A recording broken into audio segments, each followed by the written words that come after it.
Sumud ফ্লোটিলার ১৩৭ মানবাধিকার কর্মী মুক্ত। ইসরায়েলের বিরুদ্ধে নির্যাতনের অভিযোগ, নিরাপদে আছেন শহীদুল আলম। এবং ভারত ভ্রমণে নয়া নিয়ম, অনলাইন আগমন ফর্ম পূরণের নির্দেশনা। ২০০-রও বেশি শিক্ষককে গোল্ডেন ভিসা দিচ্ছে আমিরাত।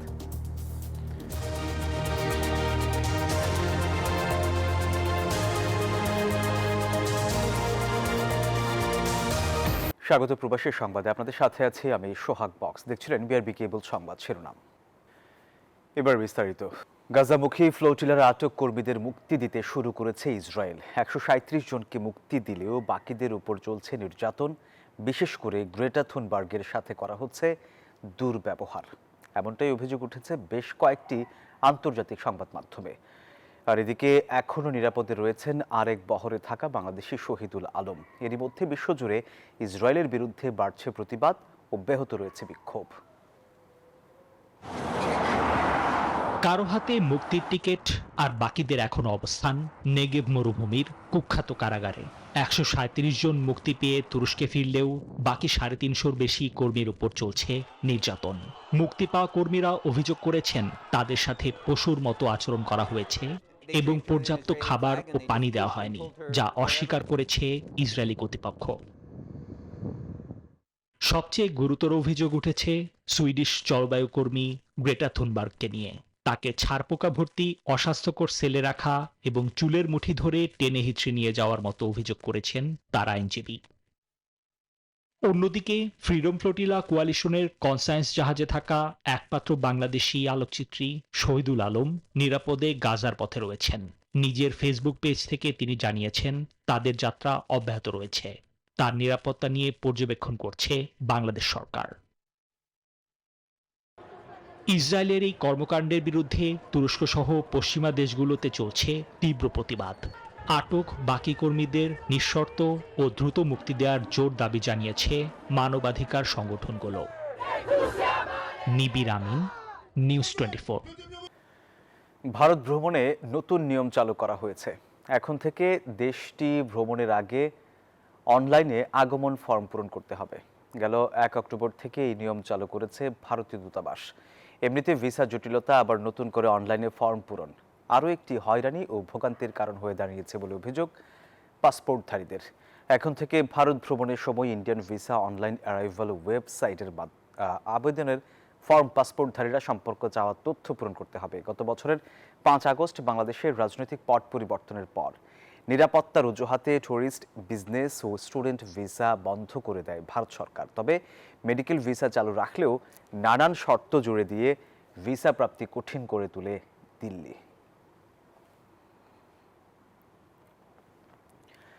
দুইশোরও বেশি শিক্ষক ও শিক্ষাবিদকে গোল্ডেন ভিসা প্রদানের নির্দেশ দিয়েছেন দুবাইয়ের ক্রাউন প্রিন্স শেখ হামদান বিন মোহাম্মদ বিন রশিদ আল মাকতুম। তাদের মধ্যে রয়েছেন প্রাথমিক শিশু শিক্ষা কেন্দ্র, বিভিন্ন বিদ্যালয় ও আন্তর্জাতিক বিশ্ববিদ্যালয়ের শিক্ষকরা। শেখ হামদান বলেন, শিক্ষক ও শিক্ষাবিদরাই ভবিষ্যতের পথ আলোকিত করেন। শিক্ষকরাই সন্তানতুল্য শিক্ষার্থীদের অনুপ্রেরণা দেন, দিক নির্দেশনা দেন এবং তাদের আত্মবিশ্বাস ও দক্ষতা গড়ে তোলেন, যা শিক্ষার্থীদের জীবনে সফল হতে সাহায্য করে।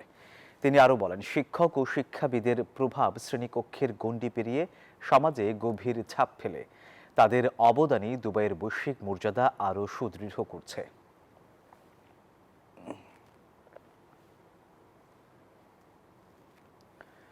যুক্তরাজ্যের লন্ডনের মুসলিম কমিউনিটিতে আবার উৎসবের আমেজ। আসছে ১২ অক্টোবর পূর্ব লন্ডনের ভিক্টোরিয়া পার্কে অনুষ্ঠিত হতে যাচ্ছে ১২তম মুসলিম চ্যারিটি রান। ইস্ট লন্ডন মসজিদ এবং লন্ডন মুসলিম সেন্টারের এই ঐতিহ্যবাহী আয়োজনকে ঘিরে চলছে ব্যাপক প্রস্তুতি। যুক্তরাজ্য থেকে খালেদ মাসুদ রনির তথ্যচিত্র ডেস্ক রিপোর্ট। প্রতি বছরের মতো এবারও চ্যারিটি রানে দৌড়াবে হাজারো মানুষ। আয়োজকদের আশায় এই বছর ১৫০০-এর বেশি অংশগ্রহণকারী মাঠে নামবে। তবে শুধু দৌড় নয়, এটি একটি পুরো কমিউনিটির জন্য একটি মিলন মেলা পরিণত হবে বলে আশা আয়োজকদের। Everything that they do, every step that they take, it will be a rewarding one. So hence why it's not just da'wah, it's also beneficial for them for this life and in the akhirah, inshallah. জানা গেছে, এখন পর্যন্ত এই উদ্যোগের মাধ্যমে সংগৃহীত অর্থের পরিমাণ প্রায় ১.২ মিলিয়ন পাউন্ড। শুধু গত বছরই ৩৫টি সংগঠন মিলে প্রায় ২ লাখ পাউন্ড সংগ্রহ করেছিল। এই বছর আমরা বিশেষ করে ছেলেমেয়েদের জন্য বিশেষ ব্যবস্থা রাখছি। এই রানে যে কোনো বয়সের ছেলেরা অংশ নিতে পারবেন, পুরুষরা অংশ নিতে পারবেন। So alhamdulillah, it's not just a fun activity, it's not just about people coming together and running. There is a very important underlying cause that is served through this Muslim charity run. আগ্রহীরা মাত্র 10 pound ফি পরিশোধ করে যে কোনো চ্যারিটির পক্ষে নিজেদের নাম registration করে fund raise করতে পারবেন। এই অর্থের বিনিময়ে তাকে দেয়া হবে মুসলিম চ্যারিটি রানের ব্র্যান্ডেড টি-শার্ট, মেডেল, বিজয়ীদের ট্রফি ও অন্যান্য লজিস্টিক সেবা। চ্যারিটি রানে শিশুদের জন্য থাকবে bouncy castle, bungee run, gladiator game, football, shooting সহ নানা ধরনের স্টল। এই বছরও পার্টনার হিসেবে থাকছে London marathon, Amana finance, human relief foundation সহ বেশ কয়েকটি দাতব্য সংস্থা। ইস্ট লন্ডনে মুসলিম চ্যারিটি রান এখন শুধু দৌড় নয়, এটি একটি কমিউনিটি উৎসব, ঐক্যের প্রতীক আর মানবতার জন্য এক প্রেরণার নাম। Desk report, news 24। মালদ্বীপের রাষ্ট্রপতি ডক্টর মোহাম্মদ মুইজ্জুর কাছে আনুষ্ঠানিকভাবে পরিচয়পত্র পেশ করেছেন বাংলাদেশের নবনিযুক্ত high commissioner doctor Mohammad Nazmul Islam. অনুষ্ঠানের শুরুতে মালদ্বীপ ন্যাশনাল ডিফেন্স ফোর্সের ড্রাম ও ট্রাম্পেট ব্যান্ডের নেতৃত্বে ঐতিহ্যবাহী শোভাযাত্রার মধ্য দিয়ে হাই কমিশনারকে রাষ্ট্রপতির কার্যালয়ে নিয়ে যাওয়া হয়। পরিচয়পত্র পেশের পর রাষ্ট্রপতি মুইজ্জু এবং হাই কমিশনার নাজমুল ইসলাম দুই দেশের দীর্ঘদিনের বন্ধুত্বপূর্ণ সম্পর্ক আরও জোরদার করার আশাবাদ ব্যক্ত করেন। এ সময় কৃষি, শিক্ষা, বাণিজ্য ও বিনিয়োগ সহ পারস্পরিক স্বার্থসম্পন্ন বিভিন্ন খাতে সহযোগিতা বাড়ানো নিয়ে আলোচনা হয়। নতুন হাই কমিশনারের এই আনুষ্ঠানিকতা বাংলাদেশ মালদ্বীপ সম্পর্ককে আরও সুদৃঢ় করতে ইতিবাচক বার্তা দিচ্ছে বলে মনে করছেন কূটনীতিকরা। 1978 সালের 22 সেপ্টেম্বর বাংলাদেশ ও মালদ্বীপের মধ্যে আনুষ্ঠানিক কূটনৈতিক সম্পর্ক প্রতিষ্ঠিত হয়।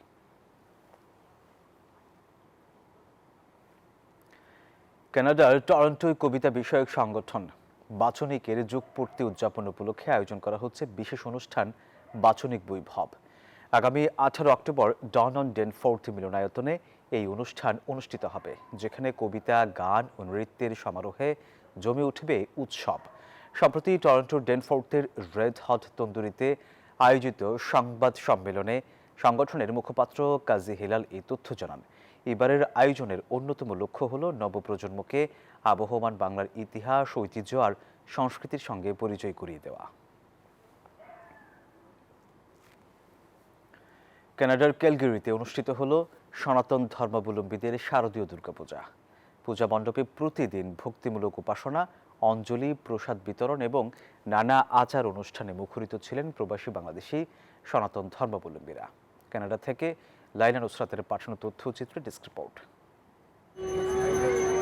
কানাডার ক্যালগারি বাংলার সংস্কৃতিকে তুলে ধরে সংগঠন আমরা সবাইয়ের আয়োজনে 4 দিনব্যাপী দুর্গোৎসব অনুষ্ঠিত হয়েছে। প্রবাসী বাঙালিদের উদ্যোগে শারদীয় দুর্গাপূজা। পূজা মণ্ডপে প্রতিদিন ভক্তিমূলক উপাসনা, অঞ্জলি, প্রসাদ বিতরণ এবং নানা আচার অনুষ্ঠানে মুখরিত প্রবাসী বাংলাদেশি সমাজ। এই দুর্গাপূজায় সকলের মঙ্গল কামনা করছি, সকলকে শারদীয় শুভেচ্ছা। আয়োজকদের মতে আবহমান বাংলার ঐতিহ্য ও কৃষ্টি নতুন প্রজন্মের কাছে পৌঁছে দিতে শিশু কিশোরদেরও পূজার প্রতিটি আঙ্গিকে সম্পৃক্ত করা হয়েছে। ক্যালগারির এই দুর্গোৎসব প্রবাসী একখণ্ড বাংলাদেশের আনন্দঘন মিলন মেলায় পরিণত হয়েছে। Desk report, news 24। বাংলাদেশ ও সৌদি আরবের মধ্যে বাণিজ্য সম্পর্ক উন্নয়নে কাজ করতে চান দুদেশের ব্যবসায়ীরা। দেশটিতে রপ্তানি বৃদ্ধির পাশাপাশি বাংলাদেশে সৌদি বিনিয়োগের সম্ভাবনা দেখছে বাংলাদেশ। সে লক্ষ্যে প্রথমবারের মতো ঢাকায় আয়োজিত হচ্ছে সৌদি বাংলাদেশ বিজনেস সামিট। আগামী 6 থেকে 8 অক্টোবর বনানীর শেরাটন হোটেলে আয়োজিত বাণিজ্য সম্মেলনে অংশ নেবেন দুদেশের উদ্যোক্তা ও সরকারের প্রতিনিধিরা। বিশ্বের শীর্ষ 20 অর্থনীতির একটি মধ্যপ্রাচ্যের দেশ সৌদি আরব। দেশটি থেকে স্বর্ণ, সার, ক্রুড অয়েল আমদানি করে বাংলাদেশ। বিপরীতে রপ্তানি হয় তৈরি পোশাক, টুপি, কৃষিপণ্য। তবে এর পরিমাণ বেশ কম। হিসেব বলছে 2024-25 অর্থ বছরে সৌদি আরবে বাংলাদেশ রপ্তানি করেছে মাত্র $31 কোটি পণ্য। এমন অবস্থায় দেশটির সঙ্গে বাণিজ্য সম্পর্ক আরও শক্তিশালী করতে আনুষ্ঠানিক যাত্রা শুরু করল Saudi Bangladesh chamber of commerce and industries SABCCI। রোববার আয়োজিত সংবাদ সম্মেলনে সৌদি আরব ও বাংলাদেশের মধ্যকার বাণিজ্য সম্ভাবনা তুলে ধরে সংগঠনটি। সংগঠনের সভাপতি বলেন, পরিবেশ বান্ধব পাটজাত পণ্য, পোশাক, দক্ষ জনশক্তি রফতানির মাধ্যমে সৌদি আরব হতে পারে বাংলাদেশের বিকল্প রফতানি বাজার। ভূ রাজনৈতিক অস্থিতিশীলতা ও অর্থনৈতিক অনিশ্চয়তায় আমি দৃঢ়ভাবে বিশ্বাস করি যে সৌদি আরব বাংলাদেশের জন্য একটি সম্ভাবনাময় বিকল্প বাজার হয়ে উঠবে। গ্র্যান্ড লঞ্চিং উপলক্ষে 6 থেকে 8 অক্টোবর 3 দিনের বিশেষ আয়োজন করা হয়েছে। এই অনুষ্ঠানে যোগ দিতে ঢাকায় আসছেন সৌদি আরবের ব্যবসায়ী ও নীতি নির্ধারণী মহলের 20 সদস্যের একটি প্রতিনিধি দল। শুধু রপ্তানি নয়, বাংলাদেশের জ্বালানি, সবুজ প্রযুক্তি ও সেমিকন্ডাক্টর খাতে সৌদি আরবের বিনিয়োগের সম্ভাবনাও দেখছে SABCCI। সৌদি আরবে বাংলাদেশি ব্যবসায়ীদের সহায়তা সহ নতুন উদ্যোক্তাদের জন্য ব্যবসা সহজ করতে কাজ করবে এই সংগঠন। সৌদি আরবের সাথে বাংলাদেশের যেই ব্যক্তিগত মানুষের লেভেলে ব্যবসায়িক কারণে, ধর্মীয় কারণে, বাণিজ্যিক কারণে যে সম্পর্ক, তো আমার ধারণা আপনারা মনে হয় বিশ্বাস করবেন যে এরকম একটা জয়েন্ট চেম্বার বহু আগেই হওয়ার কথা ছিল। আমাদের একটা খুব ইচ্ছা ছিল সেটা যে আমরা একটা দুই দেশের ব্যবসায়ীদেরকে একত্রিত করব। এমন সব সম্ভাবনাকে কাজে লাগাতে দুই দেশের ব্যবসায়ীদের যোগাযোগ বৃদ্ধির লক্ষ্যে প্রথমবারের মতো ঢাকায় আয়োজিত হচ্ছে সৌদি বাংলাদেশ বাণিজ্য সম্মেলন। সোমবার শুরু হওয়া 3 দিনের এই সম্মেলনে বাংলাদেশি উদ্যোক্তা ছাড়াও অংশ নেবে সৌদি আরবের 20 সদস্যের প্রতিনিধি দল। বাণিজ্য যেন আরো সহজতর হয় সেই কাজগুলি কিন্তু চেম্বার অফ কমার্স চেম্বার কিন্তু ফ্যাসিলিটেট করে। মরিয়ম আজিজ মৌরিন, নিউজ 24, ঢাকা। জুলাই সনদ বাস্তবায়নে গণভোটের বিষয়ে একমত সব রাজনৈতিক দল, এমনটি জানিয়েছেন অধ্যাপক আলী রিয়াজ। তবে গণভোটের দিনক্ষণ নিয়ে বিএনপি জামায়াতের আছে ভিন্ন মত। সনদে কি থাকবে তা জনগণকে আগে জানানোর দাবি বিএনপির। আর ঐকমত্য কমিশনের সাথে রাজনৈতিক দলগুলোর বৈঠকে এসব কথা বলেন তারা। আগামী 15 অক্টোবরে সরকারের কাছে জুলাই সনদ নিয়ে চূড়ান্ত প্রতিবেদন দিতে চায় কমিশন। জুলাই সনদ চূড়ান্ত হলেও এর বাস্তবায়ন কিভাবে হবে তা নিয়ে এখনো হয়নি ঐক্যমত্য। ফলে রোববার চতুর্থ দিনের মতো হয় আলোচনা। এই আলোচনায় অংশ নেয় বিএনপি, জামায়াত সহ 30টি রাজনৈতিক দল। বাস্তবায়ন প্রক্রিয়া নিয়ে দলগুলো নিজস্ব মতামত দেন। এখনো চিকিৎসা নিচ্ছেন।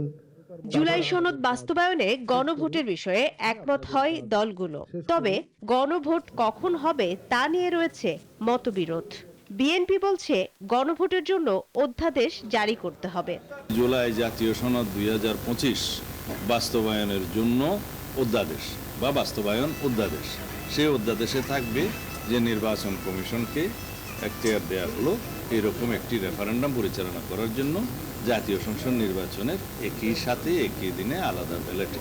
কিন্তু এই সনদে কি থাকবে, সেই সনদটা জনগণের সামনে উন্মুক্ত থাকবে, ওয়েবসাইটে যাবে, সমস্ত রাজনৈতিক দলের ইশতেহারে, নির্বাচন ইশতেহারে থাকবে, যেটা স্বাক্ষরিত হবে, সরকার এটা প্রকাশ করবে বা নির্বাচন কমিশনও সেটা প্রকাশ করতে পারে জনগণের জন্য। তখন জনগণ বুঝবে যে এই জুলাই জাতীয় সনদ তারা গ্রহণ করবে কি করবে না।